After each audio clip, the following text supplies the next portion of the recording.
Tendre Père, nous te disons merci. Merci pour ce temps, cette opportunité que tu nous donnes de pouvoir, Seigneur, parler de toi. Je ne suis pas digne, Seigneur, d'ouvrir cette parole et de me tenir devant ton peuple.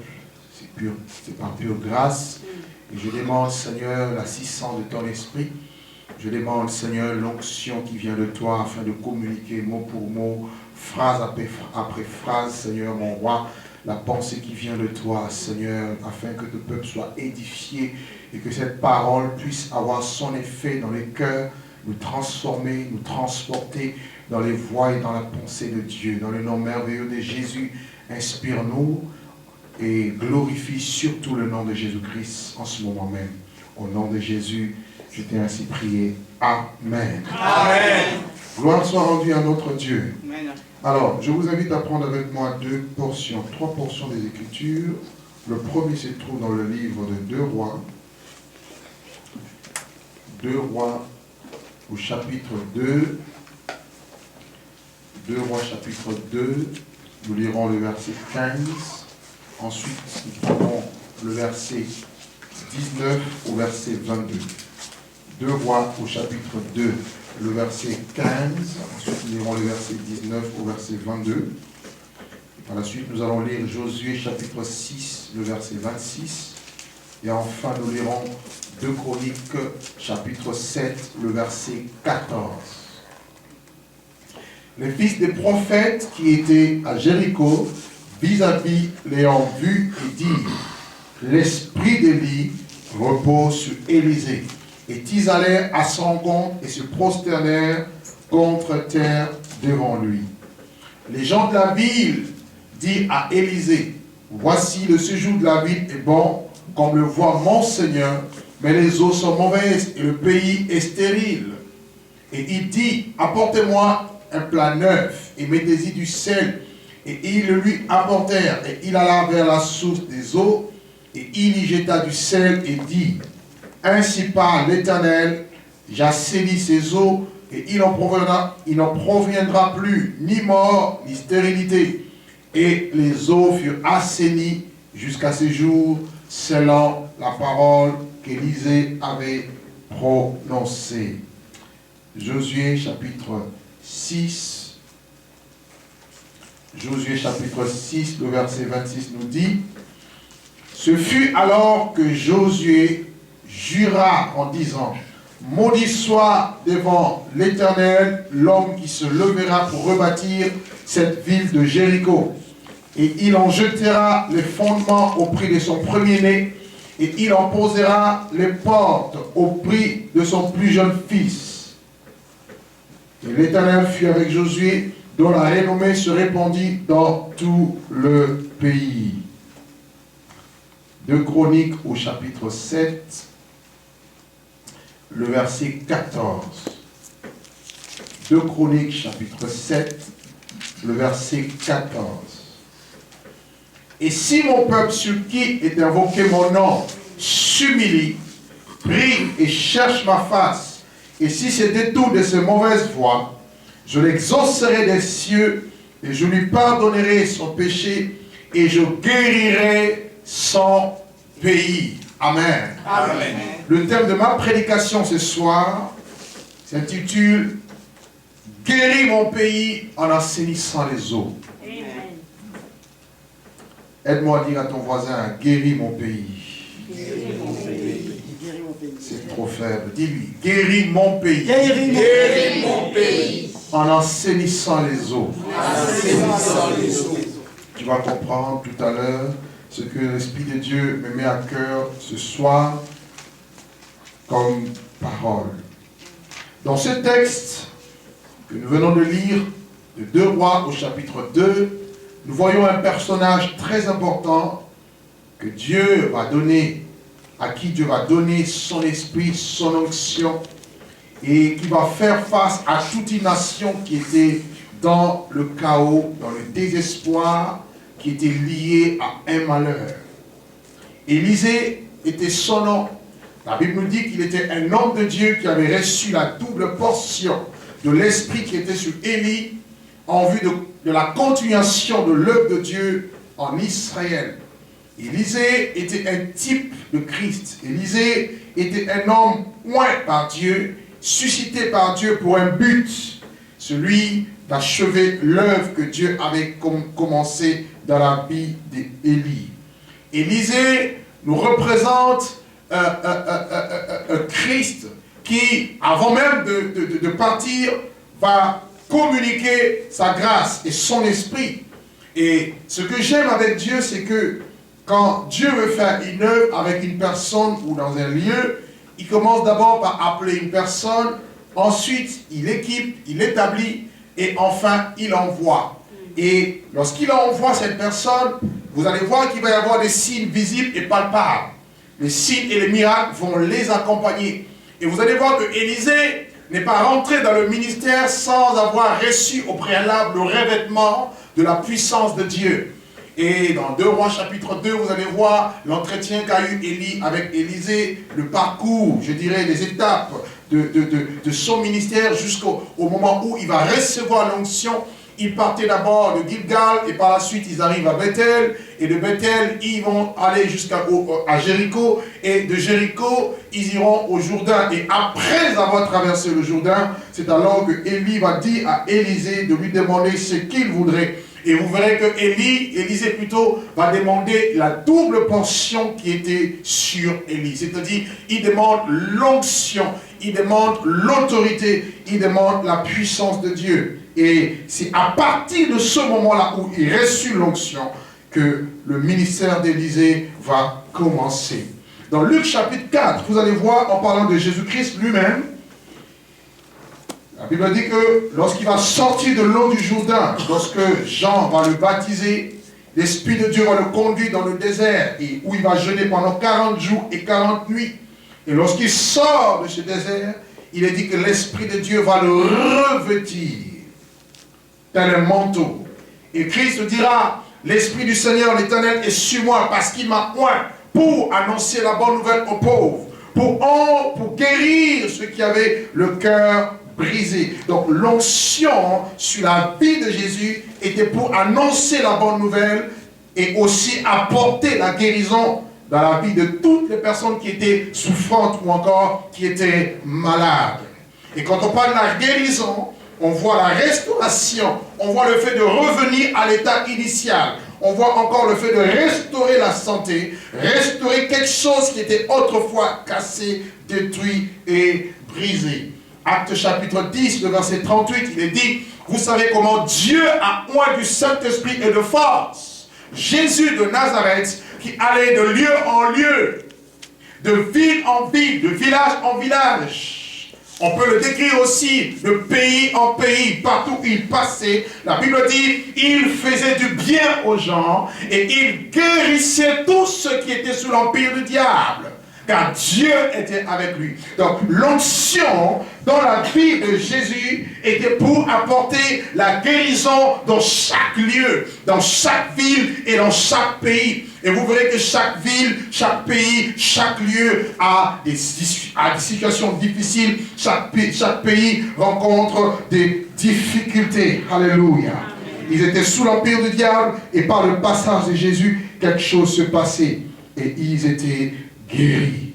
Alors, ce qui nous intéresse ici, c'est l'histoire d'Élisée. Élisée reçoit la double portion de l'esprit d'Élie. Il reçoit l'onction. Et la Bible nous dit qu'il y avait les gens de la Bible. Déjà le verset 15, si vous lisez avec moi, nous prenons 2 Rois chapitre 2, verset 15.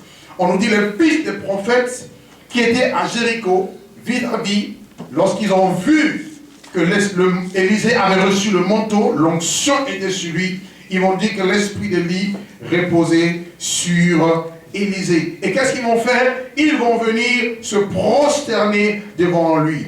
Le pays dont je parlerai ici est Jéricho. Et Jéricho ici va symboliser peut-être ta vie, ma vie, peut symboliser beaucoup de choses que nous pouvons aussi rencontrer. Alléluia.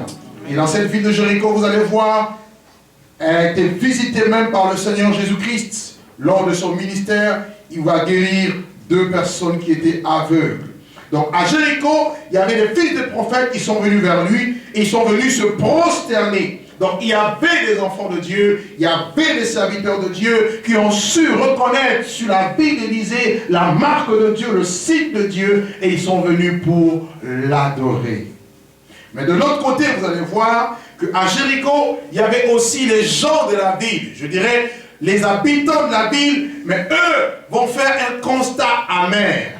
Et c'est de ça que nous allons parler. Ils vont faire un constat. Les serviteurs viennent, les prophètes, ils adorent. Il n'y a pas de problème. Les enfants de Dieu viennent, ils prient. Mais vous pouvez prier, mais sans pour autant amener la guérison dans le pays où vous priez. Et vous allez voir que nous vivons dans nos nations, nous avons un semblant de paix. Mais en réalité, il y a beaucoup de dysfonctionnements. En réalité, il y a beaucoup de problèmes dans les villes. Et ça ne va pas. Dis à ton ami Jéricho. Aide-moi à lui dire Jéricho. Jéricho, sur le plan géographique, était une ville, c'est la ville la plus basse de la terre au monde. Ce qui veut dire, elle se situe à pratiquement 240 mètres au-dessous du niveau de la mer. J'étais en Israël et je suis passé par là, j'ai vu cette ville. C'est une ville qui est non loin de Jérusalem et pratiquement à 10 km de la mer Morte. Et il y fait très chaud. Pourquoi je parle de cela? Parce que vous allez voir que la mer qu'on appelle la mer Morte, c'est une mer où vous ne retrouvez pas la vie, où il n'y a aucune vie, il n'y a aucun animal qui y vit. Pourquoi? À cause du sel. La mer est recouverte tellement de sel, rien ne peut se noyer. Si on vous jette là-bas, même si vous mourrez, vous allez ressortir de l'eau. Je suis rentré dans cette mer et je flottais, sans pour autant couler. Pourquoi? Parce qu'il y avait trop de sel dans cette mer qui rendait la vie pratiquement quasi inexistante. Il n'y avait pas de vie. Tout ce qui rentre dans cette mer, elle meurt. Tout meurt. Il n'y a aucune vie. Et Jéricho est pratiquement à 10 km. Et il y a des cours d'eau qui traversent, qui vont jusqu'à cette mer et qui traversent par la ville de Jéricho. Sur le plan historique, dans le livre de Josué, on nous raconte l'histoire de la prise de Jéricho. Pour comprendre le texte que je viens de vous donner, il faut retourner un peu en arrière. Pourquoi? Parce que le passé est quelquefois important pour appréhender l'avenir. Très souvent, nous n'arrivons pas à réussir dans la vie parce qu'il y a des choses dans nos passés qui nous lient, qui nous retiennent. Et il est important de connaître son passé, le passé d'une ville, pour savoir quel est aussi le plan de Dieu et que faire. Quelles sont les stratégies de Dieu. Dieu est un stratège. Et vous savez qu'avant qu'un réveil ne soit apporté quelque part, le diable amène toujours la mort, le chaos, la désolation. C'est ça son plan, c'est ça son but. Mais j'ai une bonne nouvelle. La bonne nouvelle, c'est que quel que soit le chaos, la désolation, il y a toujours espoir. Et l'espoir, c'est Jésus-Christ de Nazareth. Alléluia. Et dans le livre de Josué, on nous raconte donc de cette histoire qui s'est passée pratiquement en 1407 avant Jésus-Christ. Josué, lorsqu'il sort après la mort de Moïse, il va introduire le peuple d'Israël dans la terre promise. Josué, dans le désert, va organiser les Hébreux pour siéger la ville de Jéricho. Et nous sommes dans le livre de Juges au chapitre 2, où il envoie dans cette ville des 2 espions et qui vont être logés dans la maison de Rahab. Rahab qui était une femme prostituée, mais qui avait la révélation que ces hommes étaient envoyés par Dieu pour délivrer, pour détruire cette ville de Jéricho en vue d'atteindre la terre promise, qui était le pays des Canaan. Et Rahab va leur donner des informations, le plus, je dirais, plus d'informations, et il va les loger pendant quelques jours et va demander la délivrance au cas où les enfants d'Israël passaient par là. Josué, sur le plan historique, était aussi une ville fermée et barricadée. Selon Josué chapitre 6, le verset 1er, on nous dit « Personne n'entrait, personne ne sortait ». Cette ville était bâtie avec des murailles très solides. Et il était quasiment impossible de la renverser et encore moins de la détruire. Mais parce que Dieu voulait que les enfants d'Israël puissent avoir la victoire, et étant donné qu'il n'y a rien qui ne soit impossible à Dieu, Josué et son armée a réussi, ils ont tous réussi à prendre la ville de Jéricho. Alléluia. Et ce que j'aime avec Dieu, c'est qu'ils n'ont pas pris cette ville avec les armes. Ils ne vont pas se battre. Dieu va dire aux enfants d'Israël, vous allez faire le tour de Jéricho pendant 6 jours. Pendant 6 jours, Israël fait le tour, il fait le tour. Et le 7e jour, Dieu dit à Israël, vous allez faire le tour pendant 7 fois. Et à la 7e fois, vos sacrificateurs vont sonner de la trompette et le peuple va crier, va pousser des cris de joie vers l'Éternel. Et pendant que ces choses étaient en train de se passer, Dieu a détruit les murailles de Jéricho. Je n'ai jamais vu des murailles qui ont été écroulées par simplement des cris. Dieu n'a pas besoin de passer par des moyens humains pour apporter la délivrance. Quelqu'un ne m'a pas compris ce soir. Je veux dire que Dieu n'a pas besoin de passer par les raisonnements pour agir. Dieu est Dieu et il est multistratège. Il est multisystème. Il a plusieurs manières d'opérer. Il est Dieu. Alléluia. Et simplement par les cris, la ville est tombée. La ville de Jéricho fut détruite complètement. Et les hommes furent assassinés. Les femmes furent assassinées. Et le reste de la ville fut brûlé. Et au terme de cette défaite, lorsque Jéricho est tombé, et regardez dans Josué 6 que nous avons lu, le verset 26, on nous dit, ce fut alors que Josué jura en disant, maudit soit devant l'Éternel l'homme qui se levera pour rebâtir cette ville de Jéricho. Il en jettera les fondements au prix de son premier-né. Il en posera les portes au prix de son plus jeune fils.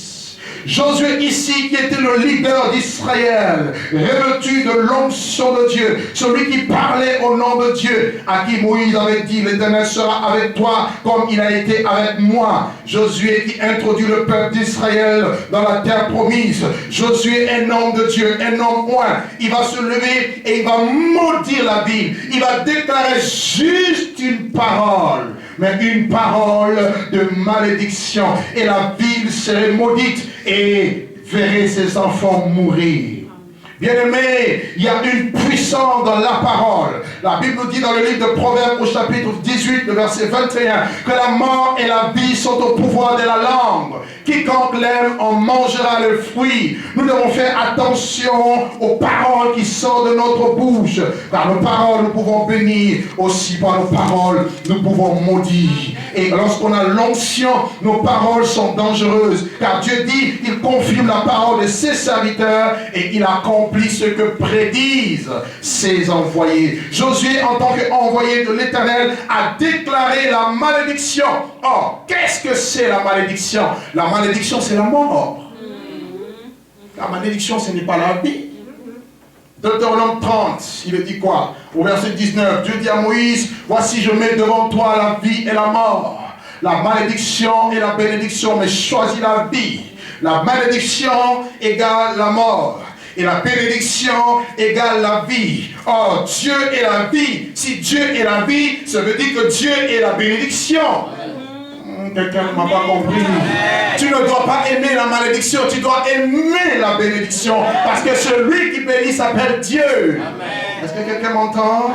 Avant même que toi tu ne puisses naître, lorsque Adam et Ève ont été créés, la Bible dit Dieu les bénit. Dieu leur dit soyez féconds, multipliez, remplissez la terre, assujettissez-la. Dieu n'a pas maudit l'homme, Dieu l'a béni. Et je suis venu dire à une personne, Dieu te bénit. Tu ne m'as pas compris. Alléluia. Peut-être qu'une réalité s'est produite dans le passé, une parole de malédiction a été prononcée dans ta vie, quelqu'un, un oncle de ta famille a livré la famille et a dit que dans cette famille personne ne va réussir, personne ne va se marier, personne ne va aller de l'avant, même si tu es en Europe, même si tu es en Amérique, tu as l'impression que ta vie ne marche pas, mais je suis venu te dire, Dieu va changer la donne aujourd'hui. Oui, je croyais que tu allais dire, prends ta main. Il y avait une malédiction qui planait sur Jéricho. Rien ne marchait, rien n'avançait à cause de la parole de Josué. Il y a une puissance dans la parole. Ne négligez pas les paroles et faites très attention aux paroles qui sortent, qui peuvent sortir de votre bouche ou de la bouche de gens. Si quelqu'un vous dit une parole qui n'est pas conforme au plan de Dieu dans votre vie, vous pouvez dire j'annule ces paroles au nom de Jésus. Quelqu'un ne m'a pas compris. Toute arme forgée contre toi sera sans effet. Et toute langue qui se lèvera en justice contre toi, tu la condamneras. Tu dois condamner les mauvaises langues. Au nom de Jésus-Christ. Alléluia. Et tous les jours, quand tu dors, quand tu te réveilles, commence à professer. Confesser que tu es béni. Dis, je suis la tête, non la queue. Dis, je suis le premier, non le dernier. Dis, je suis en haut et non en bas. Ne regarde pas ta situation. Regarde la parole de Dieu qui est capable d'appeler à l'existence des choses qui ne sont pas comme si elles étaient, capable de changer les choses. Bien-aimé, cette parole, lorsque Josué l'a prononcée, il a fallu attendre près de 4 siècles, près de 400 ans, 400 ans je dirais, pour que quelqu'un reconstruise Jéricho. Alors que Omri, le père d'Akab, du roi Akab, était en train de bâtir la ville de Samarie, la Bible nous déclare qu'en même temps, il y a eu un homme du nom de Hiel de Bethel qui prit la décision de rebâtir Jéricho. Un roi chapitre 16, allez-y avec moi dans 1 roi chapitre 16, rapidement, le verset 34. 1 roi chapitre 16, le verset 34 nous dit: dans son temps, Hiel de Bethel bâtit Jéricho, et il en jeta les fondements au prix d'Abiram, son premier-né, et il en posa les portes au prix de Ségub, son plus jeune fils, selon la parole que l'Éternel avait dite par Josué, fils de Nun. Voyez, ici, un homme va se lever, Hiel de Bethel. Il va avoir à cœur de rebâtir la ville de Jéricho, qui était autrefois des ruines. La Bible nous dit que malheureusement, la malédiction va le frapper. Il va perdre son fils né. À peine il commence la reconstruction de la ville, à cause de la malédiction qui planait, son fils Abiram va mourir. Et au moment même où il va chercher à bâtir les portes de la ville, son deuxième fils Ségud va mourir. Bien-aimé, c'est pour dire qu'il y a des conséquences à la malédiction, il y a des conséquences à la bénédiction. Peut-être que tu es là, mais tu subis les conséquences des paroles de malédiction qui ont été peut-être prononcées sur ta vie. Et la malédiction est une parole, mais toi tu subis sur le plan physique les conséquences. Voyez, sur le plan physique tu subis des choses qui ne vont pas. Combien de personnes souffrent à cause du poids de la malédiction? J'en connais beaucoup. Ils peuvent aller dans les églises, mais leur vie est bloquée. Ils sont dans des familles, mais rien ne marche. Ils font des projets, mais rien n'aboutit. Tout tombe à l'eau. Ils ne font que perte sur perte. Tous les efforts sont vains. Mes frères, mes sœurs, il y a un problème très sérieux. La malédiction a frappé les enfants de Hiel. Ils sont morts. Alors, qu'est-ce que cela signifie pour nous, Jéricho? Jéricho, c'est quoi? Puisque nous parlons de Jéricho, de cette ville, de ce pays qui était malade, mais qui avait besoin de la guérison qui vient de la part de Dieu. Jéricho vient de l'hébreu, et en hébreu, ce nom signifie ville parfumée. Jéricho égale une ville parfumée. Jéricho égale aussi une ville lunaire. C'était une ville lunaire. On l'appelait aussi ville des palmiers. C'est-à-dire, vous retrouvez les mêmes palmiers qu'on retrouve aussi aujourd'hui dans cette ville, une merveilleuse ville qu'on appelle Miami. Vous connaissez la ville de Miami? Qu'est-ce qu'elle est belle, cette ville. Vous retrouvez des palmiers partout. C'était une ville où il y avait la prospérité. Sur le plan physique, sur le plan matériel, vous retrouvez une forme de prospérité avec la richesse. Où les gens y allaient pour faire des affaires et toutes les affaires fleurissaient. On réussissait dans les affaires. Il y en avait même qui allaient à Jéricho pour faire fortune. Mais malgré la richesse, malgré la fortune et l'abondance, et malgré la bonne apparence, la beauté extérieure de Jéricho, il y avait un contraste. Il y avait quelque chose qui n'allait pas.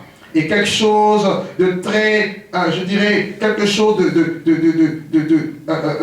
d'important n'allait pas. Quelque chose qui empêchait le bonheur, l'épanouissement total des hommes de cette ville. Et la preuve, regardez au verset, nous sommes toujours dans 2 Rois, reprenez avec moi 2 Rois au chapitre 2, regardez le verset 19. Il dit, les gens de la Bible vont dire à Élisée, voici le séjour de la Bible est bon, comme le voit mon Seigneur. Donc, même Élisée, lorsqu'il était à Jéricho, mais le séjour était bon. Jéricho était une belle ville. Alléluia. C'était beau, le séjour est bon. Tout le monde aimerait vivre à Jéricho. Jéricho était comme, plus ou moins, un paradis sur terre. Je crois qu'il n'y a pas de paradis. N'est-ce pas? Alors que tout le monde est en train de fuir le monde pour venir au Canada, et voilà que les Français arrivent au Canada, il y a une fusillade. Il y a ton ami, il n'y a pas de paradis ici sur terre, ça n'existe pas. Amen. Nous attendons notre cité, notre patrie céleste, qui arrive bientôt. Alléluia. Le séjour de la ville est bon, mais le constat est amer. Vous voyez, il y a la prospérité, il y a la richesse, il y a l'abondance matérielle, comme aujourd'hui au Canada, en Amérique, en Europe, un peu partout. On peut facilement trouver du travail, on peut facilement avoir un logement, une maison, on peut avoir une belle voiture, mes frères, on peut avoir un compte en banque bien approvisionné, on peut avoir une bonne situation sociale, économique. Oui, le pays peut être beau, avec des belles infrastructures. Mes frères, ça c'est le d'apparence. Le séjour de la ville est bon. En apparence, on mange bien, on s'habille bien. Ce n'est pas mauvais. Mais là, il y a un constat. Les gens de la ville, les habitants de Jéricho ont dit, mon Seigneur, ne te fie pas à ces choses. Ne te fie pas à cette beauté fictive. Ne te fie pas à ces apparences. Il y a un problème réel qui ronge les gens. C'est que les eaux sont mauvaises. Alléluia. Les eaux sont mauvaises et le pays est stérile. Ce qui veut dire quoi? Ce qui veut dire qu'il y a la mort spirituelle. Il y a une malédiction. Et comment savoir que les eaux sont mauvaises? Comment savoir qu'il y a un problème sérieux? Mes amis, vous n'avez qu'à voir le nombre de malades.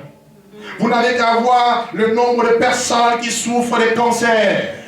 Vous n'avez qu'à voir le nombre de personnes qui souffrent de problèmes de sida, qui ont des attaques, comme on appelle ça, AVC, accident, comment on appelle ça encore?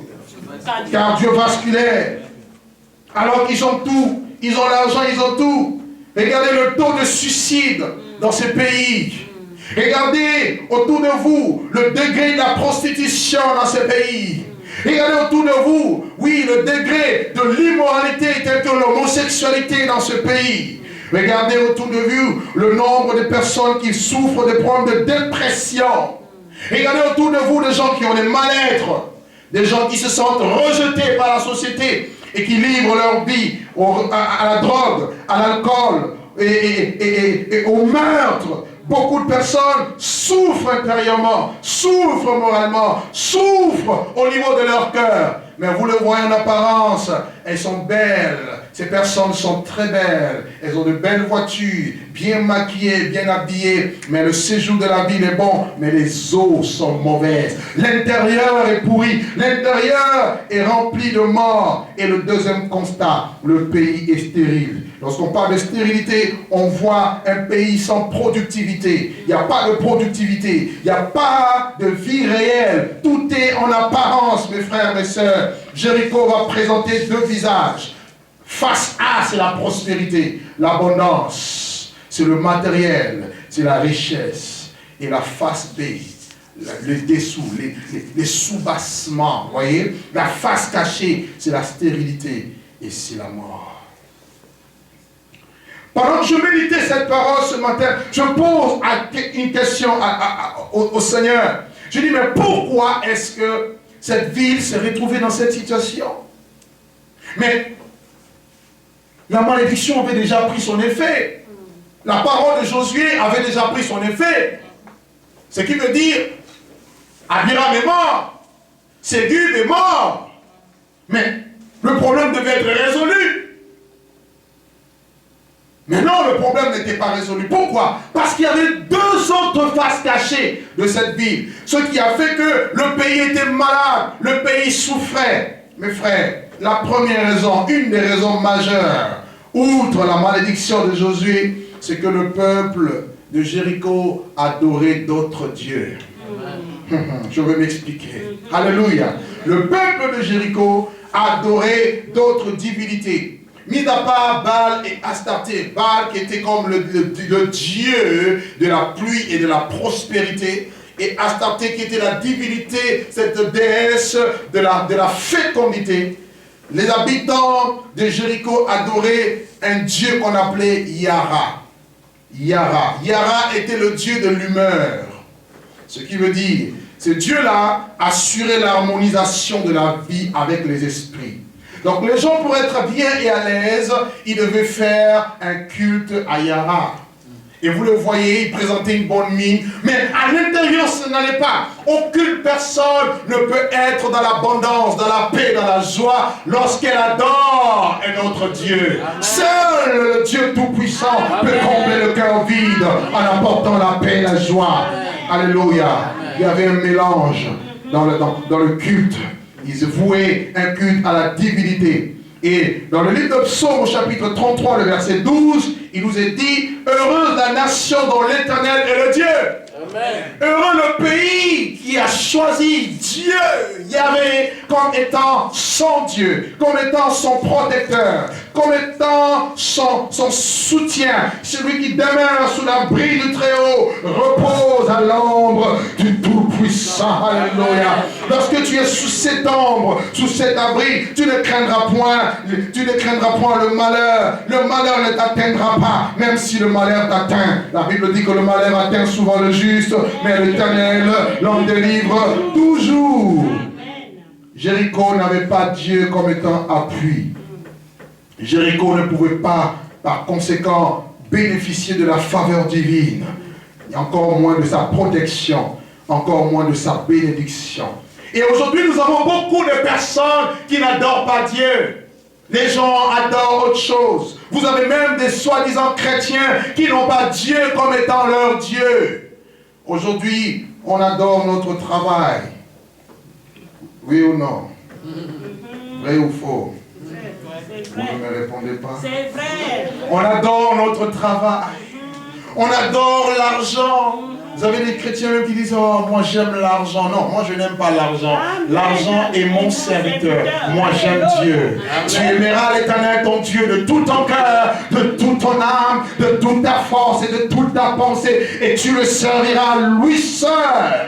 Nous dit la parole de Dieu. Aujourd'hui, l'argent, le culte est voué à maman. Combien adorent leur business, combien adorent leurs enfants, combien adorent tout ce que vous donnez, à qui vous donnez l'importance, tout ce qui prend la place de Dieu dans votre vie devient l'objet de votre culte. Israël avait changé de Dieu. Dans Jérémie 2, Dieu dit à Israël, une nation peut-il changer de Dieu? Et ce peuple a changé sa gloire contre un autre. Il dit, ils ont abandonné moi qui suis la source d'eau vive pour se creuser des citernes et des citernes crévassées qui ne retiennent pas l'eau. La deuxième raison que nous retrouvons à Jéricho, qui était cause de malheur, mes bien-aimés, c'était la méchanceté de ce peuple. Outre le fait qu'ils adoraient d'autres dieux, les habitants de Jéricho étaient méchants, c'est-à-dire ils péchaient. Ils étaient rebelles à Dieu.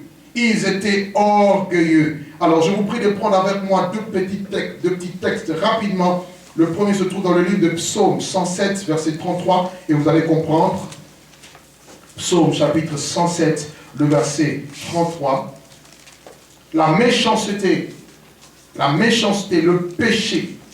Psaume 107, verset 33. On nous parle de Dieu ici, on nous dit « il » en parlant de Dieu. Il change les fleuves en désert et les sources d'eau en terre desséchée. Et le pays stérile en pays salé. Regardez ici. Le pays qui est fertile devient un pays salé. À cause de la méchanceté de ses habitants. Alléluia. Je comprends par là que à cause de la méchanceté, ton pays, ta nation, ta vie, ta famille, tes entreprises, tout ce qui est à toi, qui pouvait être fertile, qui pouvait bénéficier de la faveur de Dieu, devient du sel.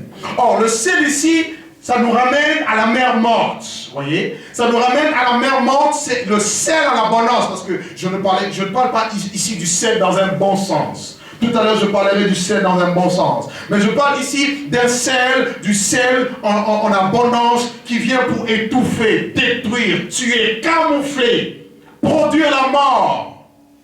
Dieu change le pays fertile en pays salé. Amen. Amen. Allez-y avec moi dans Juge chapitre 9. Et vous allez comprendre ce qui s'est passé du temps d'un juge.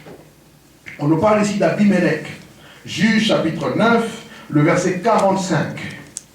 Juge 9, le verset 45. La Bible nous dit, Juge chapitre 9, le verset 45, il est dit, Abimelech attaqua la ville pendant toute la journée et il s'empara et tua le peuple qui s'y trouvait. Puis il rasa la ville et il sema du sel. Alléluia. Il rase la ville. Il détruit la ville qui était composée des hommes méchants. Et qu'est-ce qu'il fait? Il répand le sel partout. Et ce sel-là avait pour but de détruire toute la ville. Comme la mer morte, il n'y a pas de vie. Alors que c'est une mer salée. Vous retrouvez du sel partout quand vous sortez l'eau de la... Vous prenez une portion de la mer, de l'eau de la mer, vous allez voir, ça devient du sel. Vous rentrez vous-même, vous voyez votre corps est comme salé.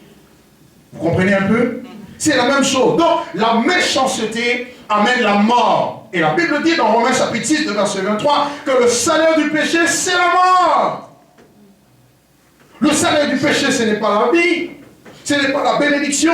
Dieu ne te bénira pas dans le péché. Il faut que tu prennes la décision de sortir de là. Amen. Donc le pays était malade. Le pays était stérile. Le pays était dans le malheur. Les habitants étaient dans le désespoir. Les habitants étaient dans la détresse. Oh mon Dieu. Mais ce que j'aime avec Dieu, le problème ce n'est pas ton état. Peut-être que tu es là, peut-être que tu te rends compte que tu es dans cette situation où il y a la malédiction, il y a le malheur. Le problème n'est pas de se dire non c'est fini, il y a toujours une solution. La Bible dit que dans leur détresse, ils ont crié à l'Éternel. Et l'Éternel les a délivrés. Les gens de la ville avaient constaté cela, mais ils ne savaient pas vers qui se tourner. Jusqu'au jour où ils ont vu Élisée, un oint de Dieu. Et ce jour-là, ils ont eu espoir. Que Dieu nous donne des Élysées qui vont redonner espoir à quelqu'un qui avait perdu espoir. Que Dieu donne des hommes qui ont en eux l'Esprit de Dieu, qui vont redonner l'espoir à ceux et celles qui ont perdu l'espoir. Quand un malheureux crie, nous dit la Bible, l'Éternel entend et il le délivre. Je suis venu dire à une personne, Dieu vient à ton secours et Dieu va te délivrer de ta situation de malédiction, de mort. Et Dieu va te redonner une place avec lui. Dieu est venu guérir nos pays. Il veut guérir le Canada. Il veut guérir la France. Il veut guérir le monde. Il veut guérir l'humanité. Mais regardez, avant d'accéder à la guérison, il y a un processus. Et le processus de la guérison, vous le retrouvez dans le livre de 2 Chroniques, chapitre 7, le verset 14. Où Salomon, Dieu dit à Salomon, si mon peuple, sur qui est invoqué mon nom, s'humilie, prie, cherche ma face, et je détourne de ses mauvaises voies, je exaucerai les cieux et je guérirai son pays. Quelqu'un ne m'a pas compris ce soir. Je dis, la solution à la restauration se trouve dans 2 Chroniques, chapitre 7.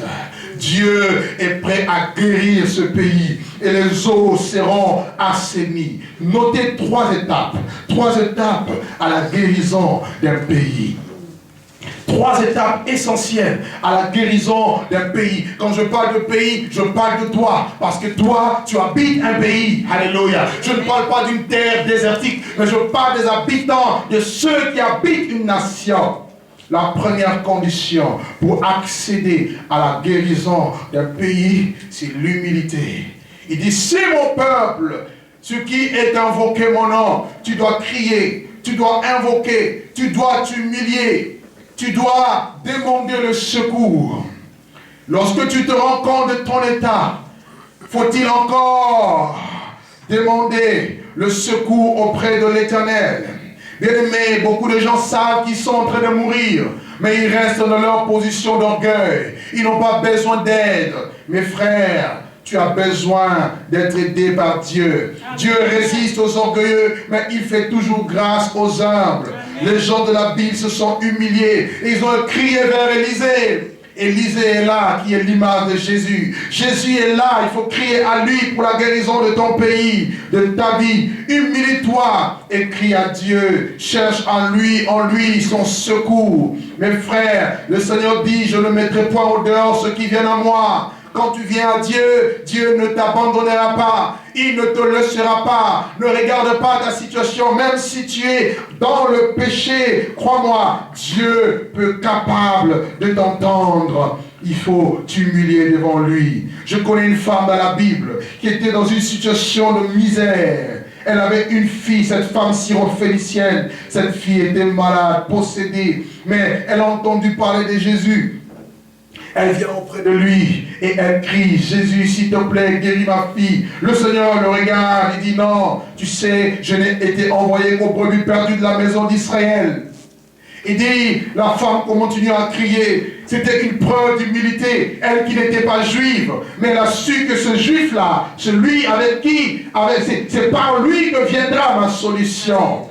Alléluia. Elle n'a pas hésité. Elle a crié encore. Et Jésus se retournant la deuxième fois, il dira, femme, il n'est pas bon de prendre le pain des enfants et de le donner aux chiens. Mais ce que j'aime, c'est que cette femme avait la révélation. Et elle avait la foi. Elle dit, oui, c'est vrai, le pain, ce n'est pas pour moi. Je ne suis pas juive. Je suis cananéenne. Je suis une femme syrophénicienne. Je suis une chienne. Mais néanmoins, les chiens mangent les miettes qui tombent de la table. Alléluia. Et cette femme, sa fille a été guérie. Je me dis, si les miettes peuvent guérir et le pain. Quelqu'un ne m'a pas compris. Je dis, si les miettes peuvent guérir, alors le pain. Mais je bénis Dieu parce que Jésus est le pain qui vient du ciel. Quiconque invoquera son nom sera sauvé. Humilie-toi et Christ guérira ton pays.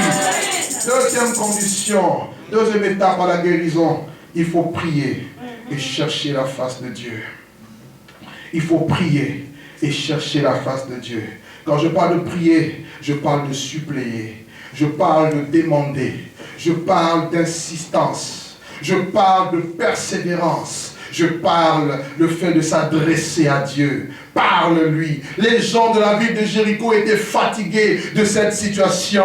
Il y a des situations dans ta vie qui peuvent te fatiguer. Je suis fatigué de vivre les mêmes choses. Qui me délivrera? Qui viendra à mon secours? Mais voilà Élisée. Voilà Jésus-Christ est là. Oui, frère. Jésus peut changer ta situation. Il peut changer les choses dans ta vie. Oh, mais il suffit que tu puisses crier à lui. Il suffit que tu puisses le demander. Il suffit que tu puisses chercher sa face. Jésus-Christ donne la vie aux morts. Jésus-Christ entend la prière. Mes frères, mes sœurs, nos pays peuvent être guéris, mais il suffit que nous puissions prier. Aujourd'hui, nous sommes beaucoup dans la distraction. Nous sommes beaucoup en train de passer à côté de l'essentiel. L'Église aujourd'hui est à côté de l'essentiel à cause de la distraction. Le monde nous envahit. Oui, les choses de ce monde ont aveuglé nos yeux. Mes frères, quand on cherche Dieu, on finit par le trouver. Il dit, si vous me cherchez de tout votre cœur, je me laisserai trouver par vous. Alléluia. J'ai une bonne nouvelle. C'est que mon Dieu, lorsqu'on l'invoque, il vient. Et il vient avec une solution. Et ce soir, il vient avec une solution pour guérir ta maladie, pour guérir ton pays. Alléluia. Alléluia. Oh, je connais un homme du nom de Jairus. On dit que sa fille était morte. On va appeler Jésus. Et en cours de route, Jésus-Christ sera interpellé par une femme qui avait la perte de sang. Et pendant qu'il était en train de discuter pour guérir cette femme, la fille de Jairus est morte. Sans espoir. Lorsqu'il n'y a plus d'espoir, laisse-moi te dire, il y a toujours un espoir. Quelqu'un ne m'a pas compris. Celui que je vous présente, il est l'espoir des nations. Il est l'espoir des peuples. Je connais des hommes qui ont crié à lui, alors qu'il n'y avait plus une lueur d'espoir. Mes frères, même Élie, lorsqu'il a dit à son serviteur, va, alors qu'il était prosterné sur le mont Carmel. Il dit, va et regarde si la pluie arrive. Il est parti 6 fois, il n'a rien vu. Mais la 7e fois, il voit un nuage sous forme de la paume d'une main. Je veux dire à quelqu'un, il y a espoir. Même si quelqu'un t'a dit c'est fini, dis à ton ami, c'est un homme qui a parlé. Mais mon Dieu n'a pas dit son dernier mot. Même Job a dit, je sais que mon Rédempteur est vivant et qu'il se lèvera le dernier sur la terre. Alléluia. Quand bien même la chair sera consumée, quand bien même tout le monde dira c'est fini, quand bien même on dira que Lazare est mort, ça fait 4 jours qu'il est dans le tombeau, mais il viendra et dira, je sais que tu me danses toujours. Lazare sort, il est sorti de la mort. Jésus est capable de sortir Jéricho de la situation de mort. Il s'appelle la résurrection et il s'appelle la vie. Jairus n'était pas juif, mais là, il a bénéficié de la faveur de Dieu. Amen. La 3e étape à la guérison de notre nation, se détourner de ces mauvaises voies. Se détourner de ces mauvaises voies nous parle de la repentance. Une repentance sincère. Le fait d'abandonner le mal. Le fait d'abandonner son péché. La repentance implique le fait de mettre sa vie en règle vis-à-vis de la parole de Dieu. Pourquoi? Parce que beaucoup de personnes prient. Ils prient beaucoup, mais ils n'ont pas l'exaucement à la prière parce qu'ils prient en étant dans une vie de péché. Dieu n'exauce pas les pécheurs. Alléluia. Si quelqu'un fait sa volonté, celui-là, Dieu l'exaucera. Il faut que tu te détournes de ton péché. Mets ta vie en règle. Là où ça n'allait pas, réponds-toi, dis Seigneur, j'ai péché, mais je veux mettre ma vie en règle. Si tu vivais en union libre, tu n'étais pas marié, dis Seigneur, je veux me marier, je vais aller à la mairie, je vais régler au niveau de la famille pour que ta vie soit en règle. Parce que si quelqu'un détourne son oreille pour écouter la loi, sa prière même devient une abomination aux yeux de Dieu.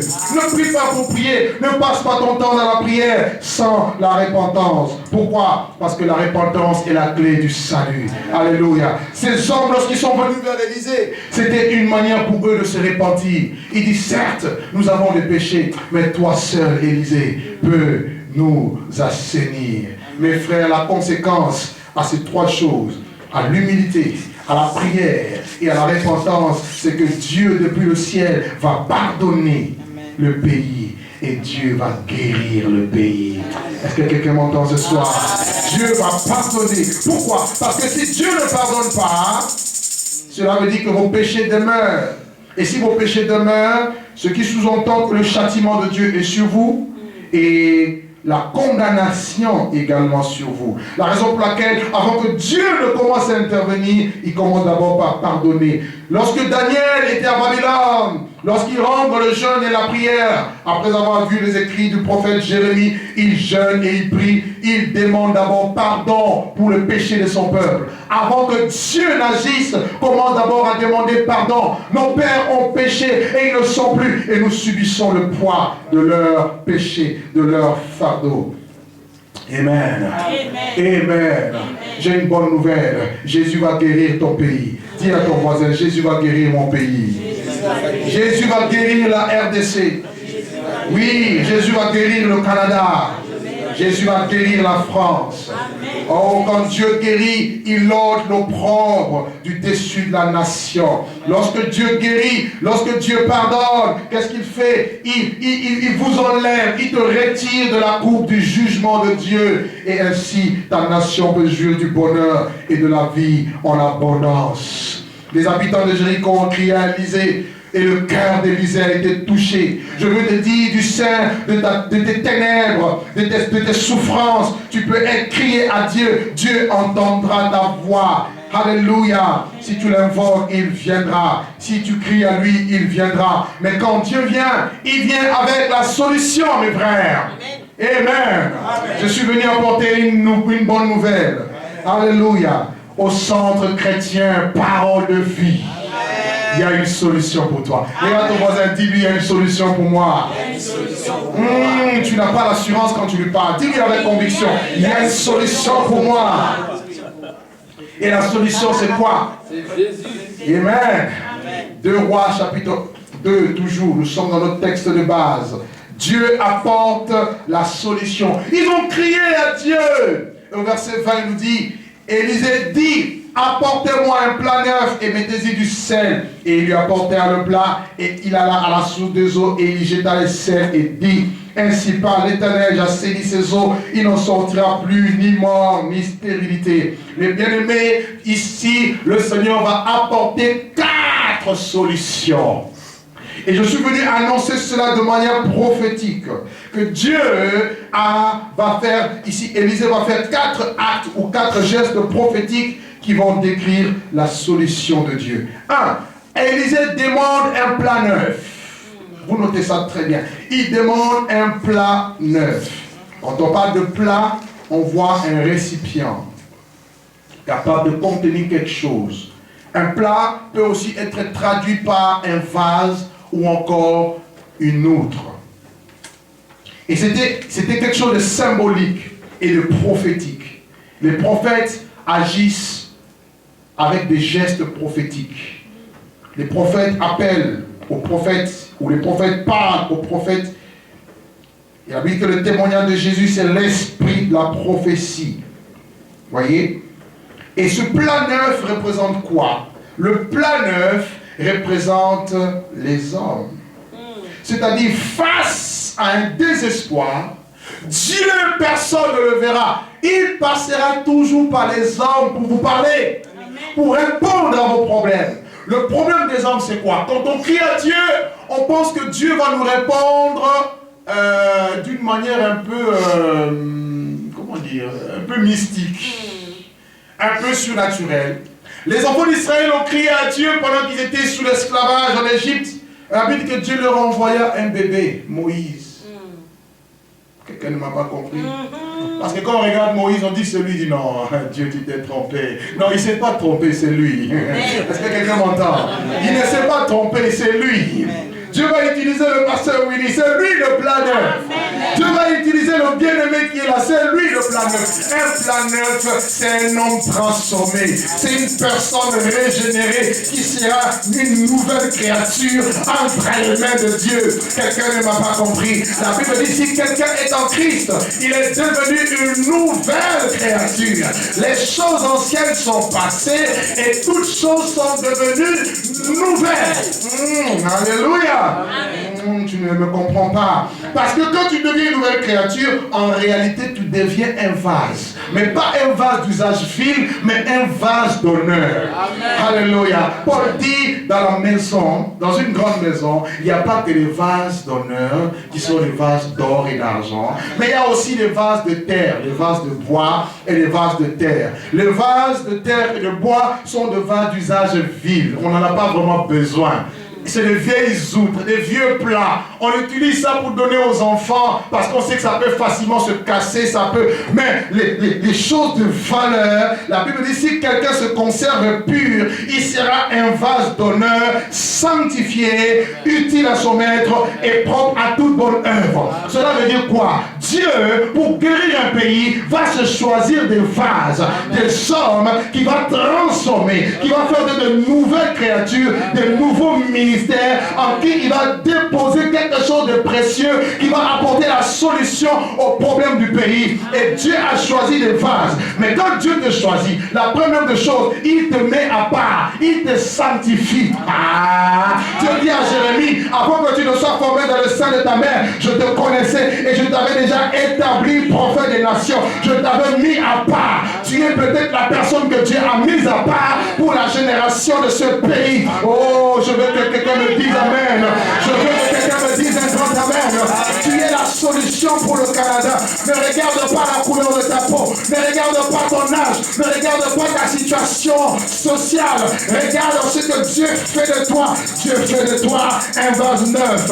Un vase d'honneur sanctifié. Parce que tu seras utile. Tu ne seras pas utile aux hommes forcément, mais tu seras utile à Dieu. C'est-à-dire pour guérir, Dieu passera par tes mains. Dieu n'a pas d'autre main que tes mains. Aïe, aïe, aïe, aïe, aïe. Dieu n'a pas d'autre bouche que ta bouche.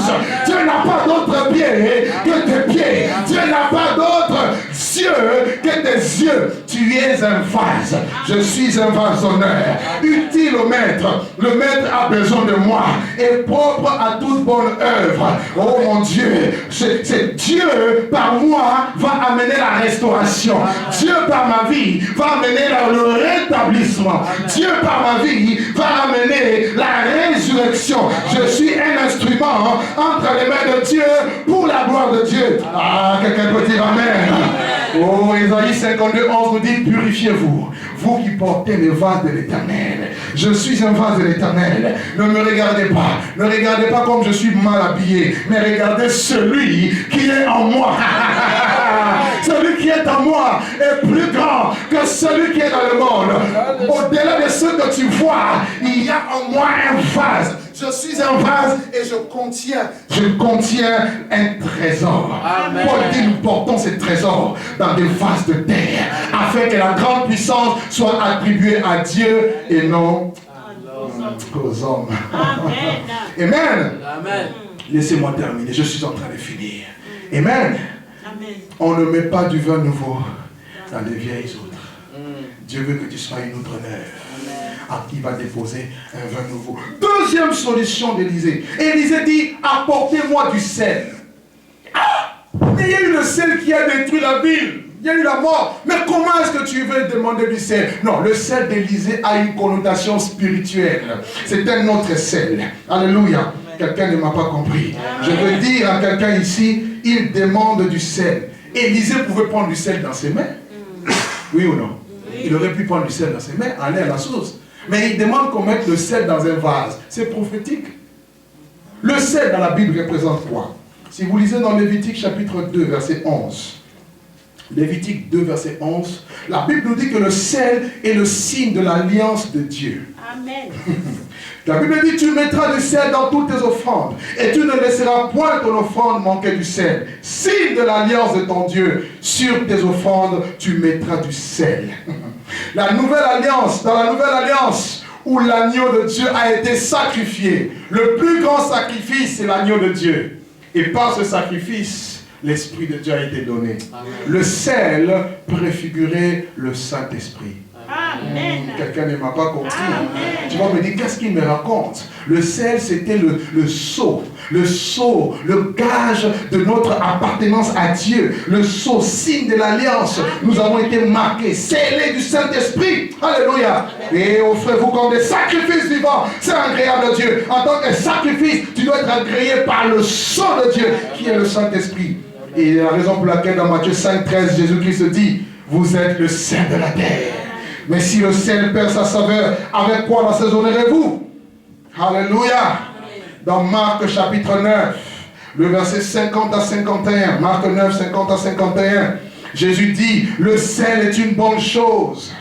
Mais si le sel devient sans saveur, avec quoi l'assaisonnerez-vous? Ayez du sel en vous-même et soyez en paix avec les uns les autres. Le sel nous apporte la paix. Or, la paix, c'est le signe du royaume de Dieu. Le royaume, ce n'est pas de manger, de boire, mais c'est la paix, la justice, la joie par le Saint-Esprit. Alléluia. Élisée prend le sel. Alléluia. Dieu a besoin que le plat que tu aies, que tu puisses contenir le sel. Si tu es un plat neuf et que tu n'as pas du sel, tu ne sers à rien. Mais si tu es un plat neuf et que tu as du sel, alors là, tu as de la valeur.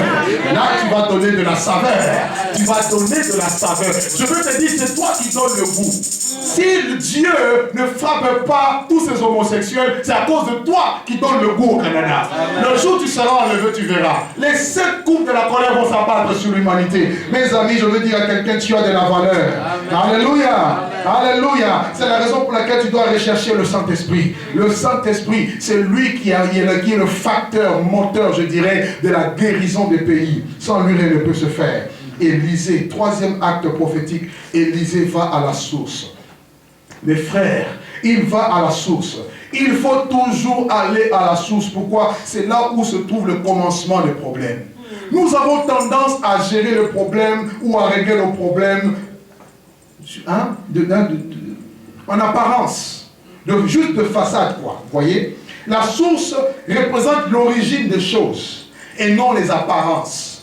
La source représente aussi la racine et non les branches. nous voyons les conséquences, mais ces conséquences viennent de quelque part. Est-ce que je me fais comprendre?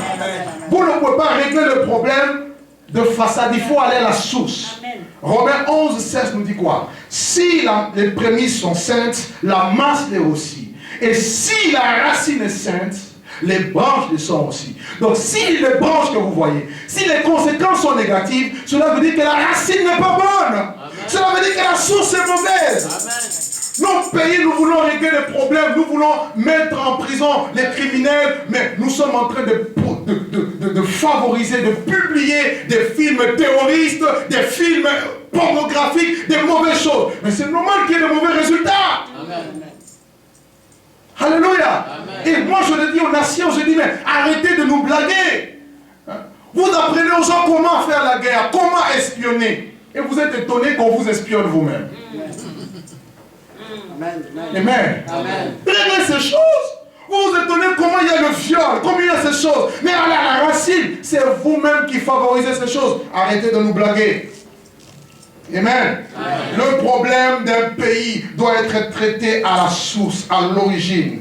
Nos gouvernements ne peuvent guérir nos pays parce qu'ils pensent à la légère la plaie de mon peuple.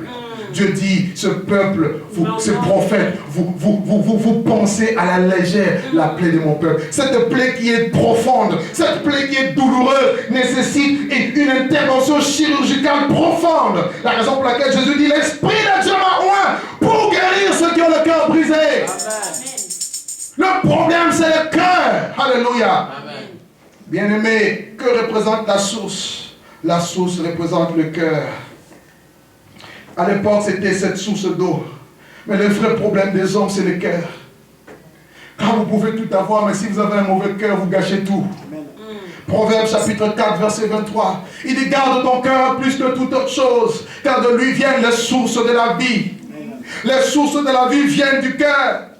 Jésus dit à cette femme samaritaine dans Jean 4, il dit, quiconque boira de cette eau aura encore soif. Mais celui ou celle qui boira l'eau que je lui donnerai n'aura plus jamais soif. Et cette eau que je lui donnerai deviendra en lui une source d'eau vive qui jaillira dans la vie éternelle, dans son cœur. Mes frères, le cœur est une source. Et dans Marc 7, Jésus dit, c'est du dedans, c'est du cœur des hommes que viennent les mauvaises choses.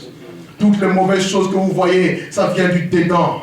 Ce n'est pas ce qui entre dans la bouche de l'homme qui suit l'homme. C'est ce qui sort de sa bouche. Oh, Dieu veut toucher nos cœurs et non les apparences. Amen. Dieu regarde au cœur. L'homme regarde à ceux qui frappent l'œil. Mais Dieu voit les cœurs. Alléluia. Amen. Et la dernière chose qu'Élisée a fait, Élisée va déclarer la parole de Dieu. Il va dire, j'assainis ces eaux. Dis à ton ami, j'assainis. Dis, Dieu assainit mes eaux. Non, c'est trop faible. Dis-lui encore, Dieu assainit ses eaux. Le pays sera guéri. Quand on parle d'assainissement, on parle de l'action d'assainir, de rendre sain, ou encore d'épurer, de purement, le fait d'enlever les saletés, le fait de désinfecter, de nettoyer et de ramener quelque chose à la normale.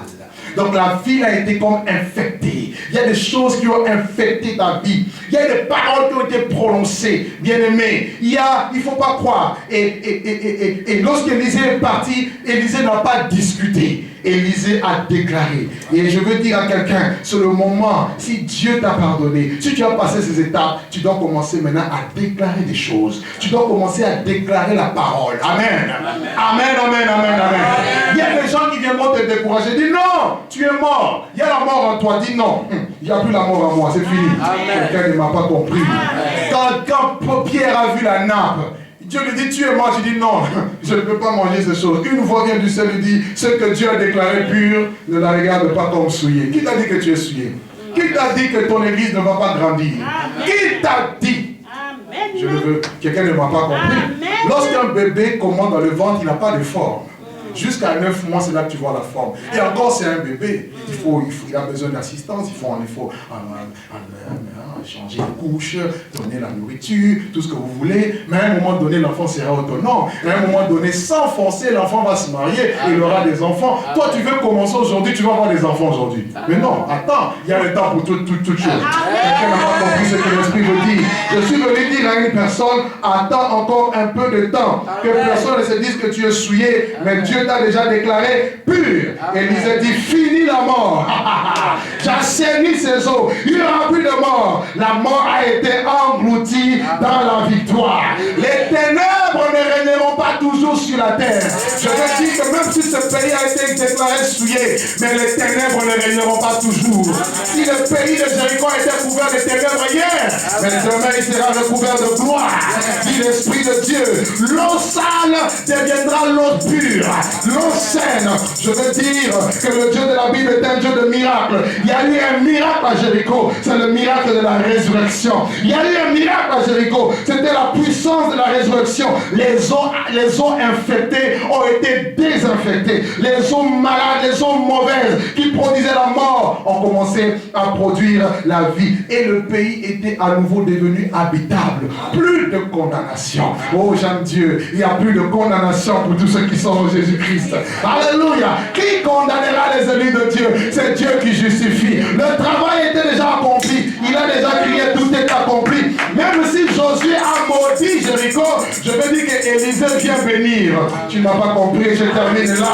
Nous sommes dans la saison où Élisée est en train de passer. Jésus passe de ville en ville pour apporter la restauration, pour apporter la bénédiction. Et la bénédiction va amener l'assainissement des eaux. La bénédiction va amener la fécondité. Je suis venu proclamer à une personne, finis ta stérilité. Ah, tu ne m'as pas compris. Je suis venu te dire, finis ta stérilité. Tu ne seras plus stérile.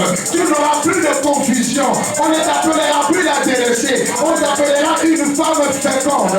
On t'appellera un homme fécond. Aujourd'hui, tu dois enterrer ta stérilité. Alléluia. Samuel, la mère de Samuel, Anne, a dit, même la stérile enfante cette fois. Amen. Que Dieu vous bénisse. Je m'arrête là. Même la stérile enfante cette fois. Si tu es stérile, regarde déjà cet enfant qui arrive. Quelqu'un ne m'a pas compris. Si tu as une seule entreprise qui avait coulé, regarde-toi déjà avec cette entreprise qui naît. Alléluia. Alléluia. Si tu as juste une seule maison, regarde cette maison qui arrive. Ah, si tu le crois, acclame Dieu très fort. Et que Dieu vous bénisse dans le nom merveilleux de Jésus-Christ. Amen. On peut